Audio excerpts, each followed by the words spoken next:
ki uyu munsi kuki uriya mwanzuro wafashwe?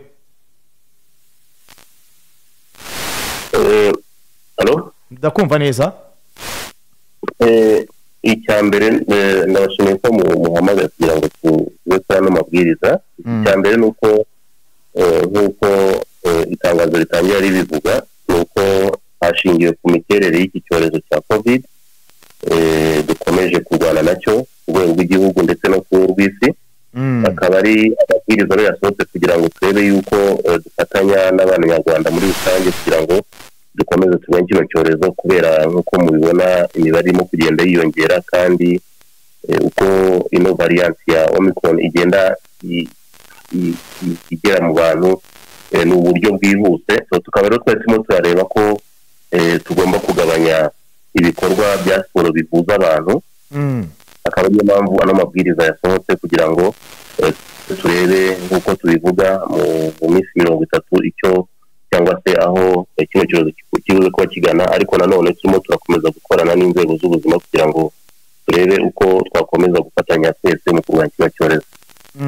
Ariko ibikorwa by'imikino hirya no hino ku isi iki cyorezo ntabwo gikomeye kurusha ahandi, mu Rwanda so gikomeye kurusha ahandi, ariko turabona ibikorwa by'imikino hirya no hino ku isi birakomeza, ahubwo hubahirizwa amabwiriza, abantu bapimwa buri munsi nk'uko n'amabwiriza yabiteganyaga mu mikino yari hari. Ni iki cyabaye nk'impinduka noneho?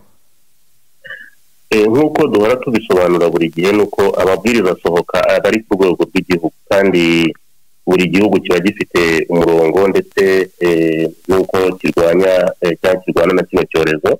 Ku rwego rw'igihugu cyacu nk'u Rwanda amabwiriza dusohora aba arebana natwe nk'igihugu, kandi noneho tuba turimo turanareba cyane ubuzima bw'abaturarwanda kubera ko niyo priorite y'igihugu cyacu.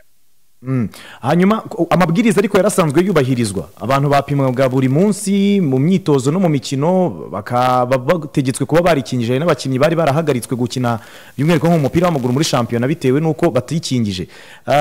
Mwabonaga bidahagije? Ntabwo tuvuga ko bidahagije, ariko no kugira ngo dukomeze turebe ko twakumira, kubera yuko nk'uko nari mbivuze na mbere kandi twese tubizi nuko uko Omicron yandura ntabwo ni uburyo bwihuse. So iyo rero dufite imikino cyangwa se siporo za contact aho abantu bakina bahura begerana basangira umupira, basangira ibikorwa bitandukanye cyangwa se ibikoresho bitandukanye, icyo gihe icyo tugomba kureba cya mbere nuko tugomba kubanza kureba ko dufatanya n'abanyarwanda n'igihugu cyose uko tubanza kugabanya icyatuma abantu banduzanya mu buryo bwihuse.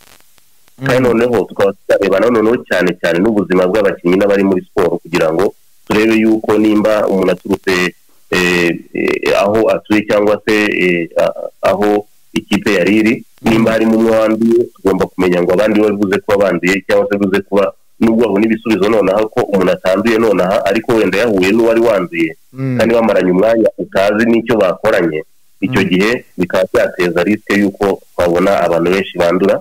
Ariko twadushaka yuko daboro tubanza kureba muri iki gihe cy'iminsi 30 uko ubwandu buze kugabanuka, kubera n'izindi ngamba zafashwe ku rwego rw'igihugu. Ntabwo ari ibikorwa bya siporo gusa byahagaze, murabizi yuko hariho n'ibindi byahagaze, ibitaramo ndetse n'ibindi ndetse n'ibirori byo mu miryango cyangwa se ibirori biba byateganijwe aho abantu bahura.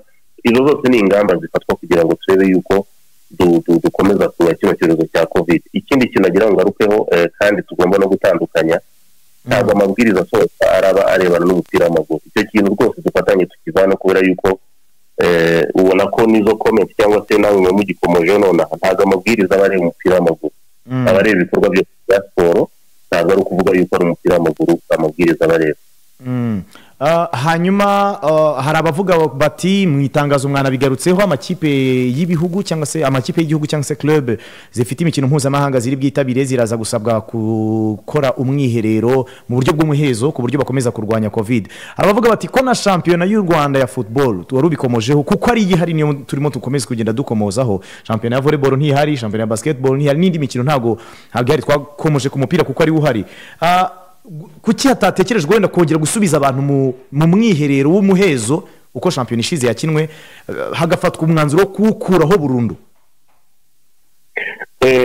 Icyambere nuko imiterere cyangwa se imiterere y'imitegurire y'amakipe y'igihugu n'amaklube yitabira ibikorwa mpuzamahanga cyangwa se imikino mpuzamahanga itandukanye n'ubuzima bwa buri munsi bwa club.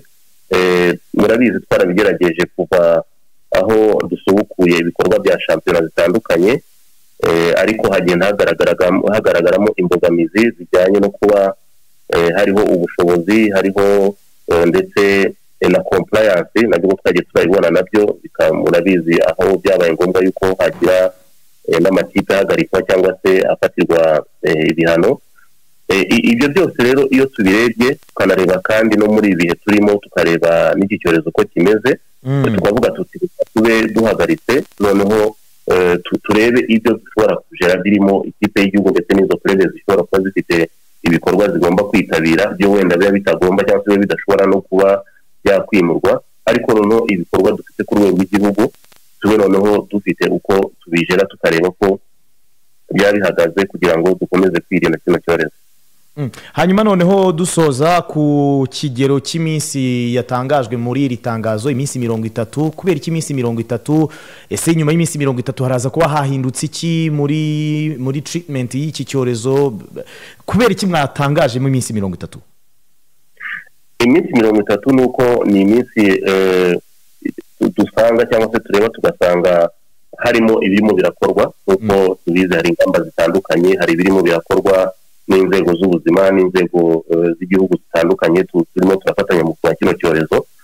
Turimo turareba yuko cyangwa turizere ko iminsi 30 nizo turimo kuba dufite icyerekezo cy'uko iki cyorezo gihagaze, kandi noneho tukaba icyo natwe twifuza cyane nuko situasiyo ibaye neza ibikorwa byakongera bigakorwa cyangwa se bigakomeza, ariko iminsi 30 niyo twarebye dusanga yuko ishobora kuba yadufasha kuba dufite icyerekezo cy'uko kino cyorezo gihagaze ku rwego rw'igihugu. Murakoze cyane kuri uyu mwanya muduhaye muri iki gitondo, mubirabisobanuye rwose, dutekereza ko abantu babyumvise. Mwakoze cyane PS. Yego murakoze kandi mbifurije umwaka mushya muhire mwese. Twese hamwe. Uyu yari Didier Shema Maboko, ni umunyamabanga uhoraho muri Minisiteri ifite imikino mu nshingano zayo, ni Minisiteri ya Sport nyine Minisport. Twaganiraga kuri iyi ishu, kuri iyi case yo kuba imikino yahagaritswe mu buryo butunguranye. Hanyuma hari ibitekerezo byinshi abantu bagiye batwandikira, ibitekerezo byinshi abantu bagiye batwoherereza bagaragaza ko bakurikiye ikiganiro cyacu. Isaha ya kabiri turaza gufata umwanya uhagijeho twifurizanye umwaka mushya muhire abantu abanyarwanda bari hirya no hino bagende bagira icyo babwirana. Ariko duce gato muri ibyo bitekerezo harimo uwavuze ati mwaramutse neza nyakubahwa KNC, nitwa Mfura y'u Rwanda Jean Claude Imana ibahe ishya n'ihirwe mu byo mukora byose no gutsinda.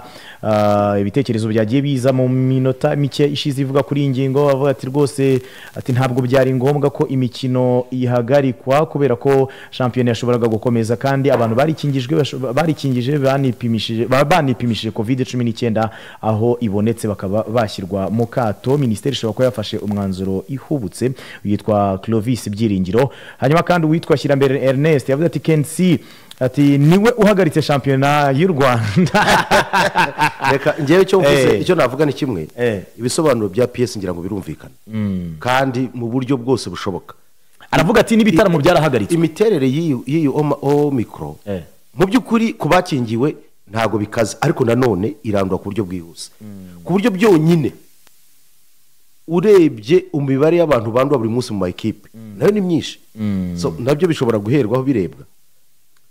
Dufata urugero rwa hafi, niba ikipe imwe ishobora kurwaza abantu 6, 8, staff ikabirwaye ngira ngo urumva ejo bundi Gasogi byari hafi guterwa impaga. Erega na SD Kigali iyo bitaza kuba umuntu umwe aho kugira ngo amakipe amwe azaterwe impaga bitayaturutseho ku ruhande rumwe namwumva.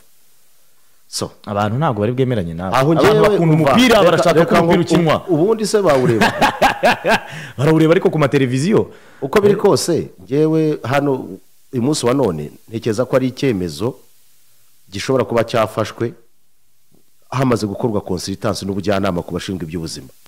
Urumva abantu impamvu bari kuvuga ko ushobora kuba wagize uruhare mu gutuma iyi shampiyona ihagarikwa ni interview watanze ejo bundi uvuga ko hari amakipe ukekaho ko ariko KNC naragowe. Urumva umuntu yanditse aravuga ati wowe uri leta wakumva perezida w'ikipe avuga ko hari amakipe arimo akirisha abakinnyi barwaye ntuhagarike imikino. Ariko reka nkubwire icyo navuze ngo ndabisubiramo harebwe neza kuko none se ntabwo uzi ko harimo bivugwa ko hari amakipe atanga urutonde gusa ubundi bakabitunganya ubwo si ibyo ngibyo bihuriye no guhagarika shampiyona ariko nanone barebwa koko bigaragara ko hashobora kuba harimo icyo kibazo kandi sintekereza yuko bagendera kuri hiyase nabo bagomba kuba barakoze ubushakashatsi n'ubujyanama byaba bibabaje minisiteri iramutse yafashe umwanzuro igendeye ku kantu gatoya nk'ako icyo ntekereza